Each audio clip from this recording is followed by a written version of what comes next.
The Lord be with you. And with your spirit. A reading from the Holy Gospel according to Luke. Glory to you, O Lord. Mary set out and traveled to the hill country in haste to a town of Judah, where she entered the house of Zechariah and greeted Elizabeth. When Elizabeth heard Mary's greeting, the infant leaped in her womb, and Elizabeth, filled with the Holy Spirit, cried out in a loud voice and said, "Most blessed are you among women, and blessed is the fruit of your womb. And how does this happen to me, that the mother of my Lord should come to me? For at the moment the sound of your greeting reached my ears, the infant in my womb leaped for joy. Blessed are you who believed that what was spoken to you by the Lord would be fulfilled." Mary said, "My soul proclaims the greatness of the Lord. My spirit rejoices in God my Savior, for the Lord has looked upon his handmaid's lowliness. Behold, from now on will all ages call me blessed. The Mighty One has done great things for me, and holy is his name. The Lord's mercy is from age to age to those who fear him. The Lord has shown might with his arm, dispersed the arrogant of mind and heart. The Lord has thrown down the rulers from their thrones, but lifted up the lowly. The hungry he has filled with good things. The rich he has sent away empty. The Lord has helped Israel his servant, remembering his mercy, according to his promise to our ancestors, to Abraham and his descendants forever." Mary remained with Elizabeth about 3 months, and then returned to her home. The Gospel of the Lord. Praise to you, Lord Jesus Christ. Please be seated. Magandang umaga po sa ating lahat. Pagdating ko po dito kagabi, namangha po ako. Ibang-iba po ang Minor Basilica. Ang ganda ng kulay. Parang nakakawala ng pagod. Pagkatapos ng mahabang biyahe, parang makakalimutan mo yung takot na madilim papunta dito. Parang papunta pa lang, doon sa harap, parang yayakapin ka na ng mahal na ina. Come, halika. Nagpapaanyaya na kung ano man ang takot na iyong nararamdaman, ano man yung pasakit na iyong nararanasan, ano man yung problema na iyong kinakaharap, you will find comfort here. Kaya po, may 3 bagay po akong ipapaalala sa atin. Una, ipapadama ang pag-ibig. Pangalawa, ipapahayag ang misteryo. Pangatlo, ipapaalala ang kadakilaan. Ipapadama ang pag-ibig. Noong ating mahal na ina pumunta at nagmadali sa kanyang pinsang si Elizabeth, nais niyang ipadama ang pag-ibig. Bakit? Dahil si Elizabeth mismo ay natatakot. Biruin po ninyo, senior citizen na magbubuntis pa. Kakayanin pa kaya? Tingnan po ninyo yung mga senior ninyong katabi. Isipin po ninyo na magbuntis. Kakayanin pa kaya niya? Kaya po siguro, yung takot ni Elizabeth, kahit na punong-puno ng biyaya at grasya, ay nandoon. At ramdam yun ng ating mahal na ina. Kaya nagmadali siya. He went in haste. Kaya po pinapaalala sa atin na ang sino mang pumunta dito na may takot na may dinadamdam, na punong-puno ng iniisip, suliranin sa buhay, the mother will come to you. Akala natin tayo yung pumupunta sa kanya, pero tayo yung unang tinawag niya. Bakit? Because He knows our sufferings, our pains, our cries. She knows. At alam po ninyo kung ano pong magbibigay sa atin ng kapahingahan. Magbibigay po sa atin ng kapayapaan. Walang iba kundi ang kanyang anak. Kaya nga po, tangan-tangan ng ating mahal na ina ang kanyang anak na parabang ibinibigay sa atin. Kaya sa pagpunta natin dito, hindi lang natin basta mapapansin sana yung magandang simbahan. Sana hindi lang natin mapapansin yung magandang bulaklak. Pero kung sino yung binibigay sa atin ng ating mahal na ina na magbibigay sa atin ng kapayapaan. Kaya po, itong lugar na ito, binabalik-balikan. Kasi ramdam nila, pwede silang umiyak. Ramdam nila na kahit na anong tingin ng tao sa kanila, hindi sila huhusgahan. Pwede silang magsalita. Pwede silang magsumbong. At ipapadama sa kanila yung pag-ibig ng ating mahal na ina. Ibibigay sa atin ang kanyang anak. Kaya po, yung pag-ibig na nagmumula sa ina, hindi po mapapantayan.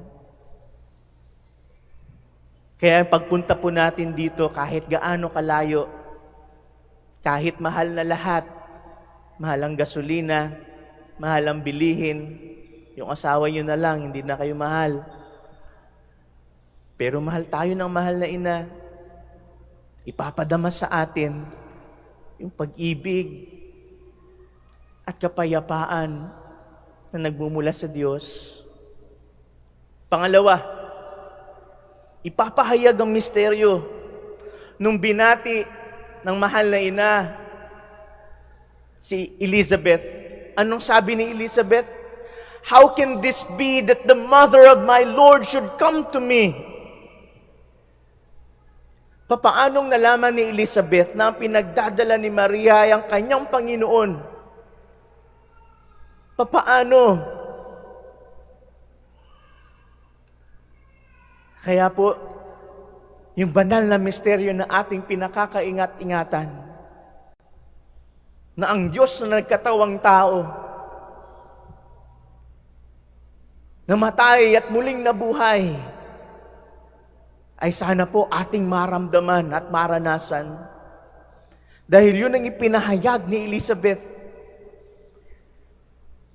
Siguro po sa buhay natin, kung ano yung mga nararanasan nating takot o problema o suliranin, may kasagutan. Siguro po yung lahat ng ating mga kinakaharap, mabibigyan din ng linaw. Kaya nga, ang daming umiiyak dito. Yung kanilang mga mata, punong-puno ng luha. Pero pagkatapos ng mapahiran nila ang kanilang mga mata, nawala yung luha. Nagiging karo.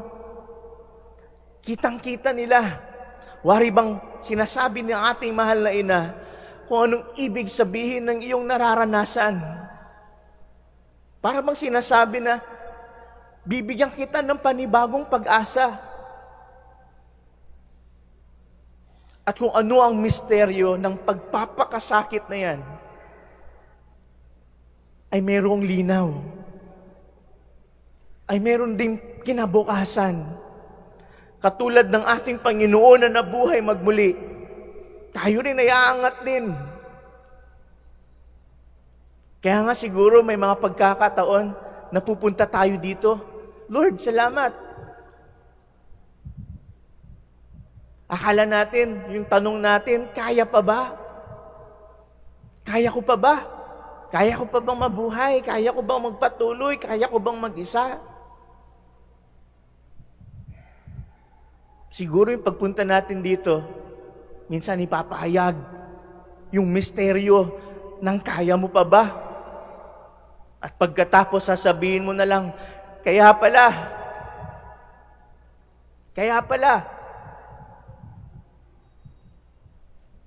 Kaya be patient. When sometimes things are uncertain, when things are unclear, when you're full of doubts, when you're filled with worries in life,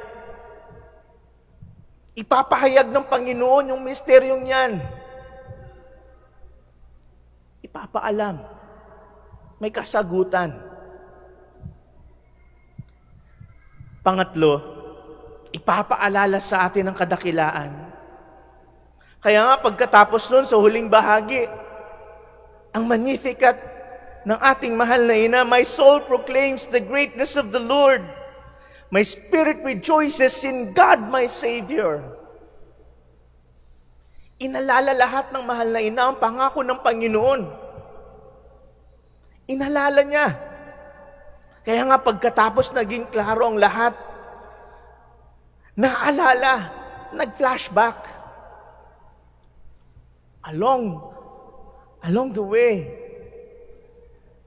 lahat pala ng iyong pinagdaanan, lahat pala ng iyong mga paghihirap sa buhay, nandun ang Diyos. Hindi tayo pinabayaan. Nandun pala siya. Kaya't minsan, maaalala natin ang salmo, the Lord is close with the brokenhearted. Sabi pa, even though I walk in the valley of darkness, I fear no evil, for you are with me. Kaya pala kahit na ganun ang ating nararanasan, we are certain and filled with confidence that we will surpass everything. Yes, mahirap. Yes, masakit. Yes, we cried. But the Lord was always been there. Hindi po nagpapabaya ang Diyos. Kaya kagaya ni Maria, we will just recount everything. What the Lord has done for us. At sana po, yun din ang maranasan natin. Sa inyo pong pagpunta dito, mararanasan po ninyo yung pag-ibig ng ating mahal na ina. Dahil ang kapayapaang ibinabahagi niya ay ang kanyang anak. Ipapahayag sa atin yung misteryo ng ating Panginoon. Sa kanyang pagkamatay, may pagkabuhay. At ganun din ang paalala para sa atin. Sa ating mga suliranin, may kasagutan. Magiging klaro din ang lahat. At pagkatapos nito, ipapaalala sa atin that the Lord has never left us. That the Lord has always been there. Kaya po sana, sa lahat po ng ating mga agam-agam, duda, pasakit, o ano man ang ating mga nararanasan, sabihin mo lang, merong ina na hindi tayo huhusgahan. Merong ina na tumatawag palagi sa atin. Merong ina na ibabahagi sa atin ang kaligtasan. Kaya po, alalahanin natin, ipapadama ang pag-ibig. Sana, ipadama din natin sa iba. Ipapahayag ang misteryo. Sana kaya din natin ipahayag ang kabutihan ng Diyos sa ating buhay. Ipapaalala ang kadakilaan. Sana kaya rin nating balikan ang ginawa ng Diyos sa ating buhay.